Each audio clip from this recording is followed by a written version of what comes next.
Good evening, America. I am Eric Little. It is the 30th day of September 2020, National Women's Health Day. Remember that for you anti-Roe v. Wade people.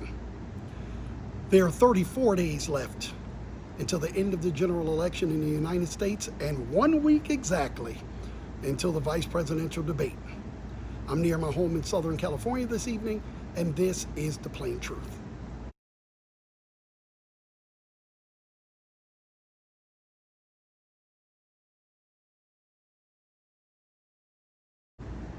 Well, that was embarrassing.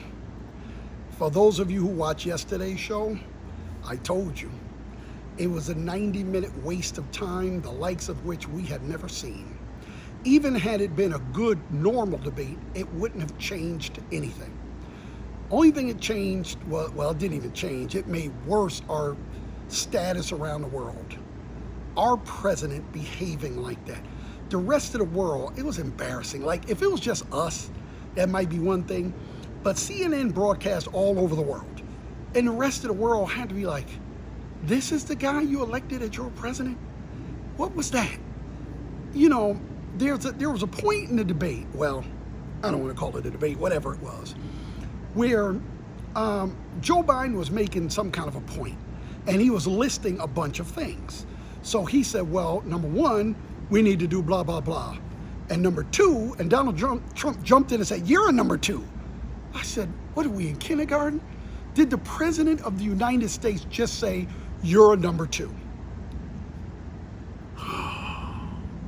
I'm not even gonna get into the Proud Boys, stand by comment. That's a story for a whole nother day. But, I was thinking that the other countries looking at this must be like, what happened to you? What happened to the United States? You remember 4 years ago when Obama was about to leave office, and there were countries, France and other countries, their people were petitioning to change the rules of their country so Obama could be their president. Canada, they were singing songs to this man. We were the envy of the world. And in less than 4 years, he's brought us to this? It's hard to imagine that anybody looked at that. He's talking about wanting to get suburban women back.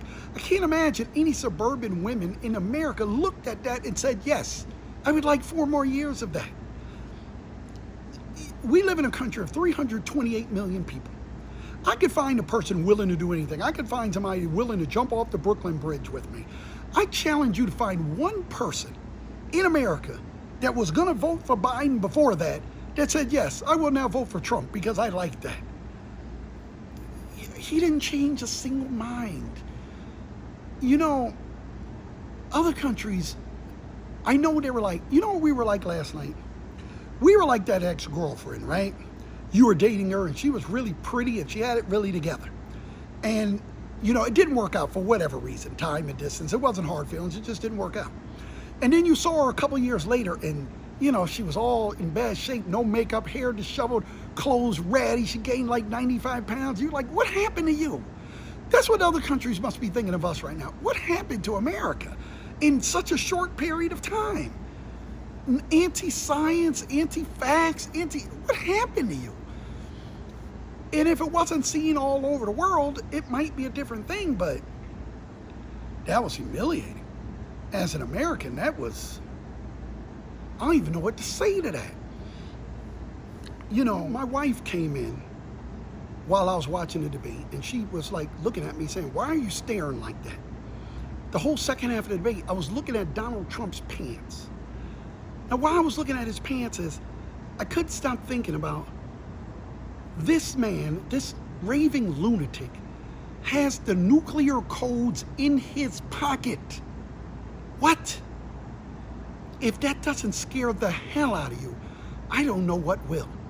And that is the plain truth, as I see it.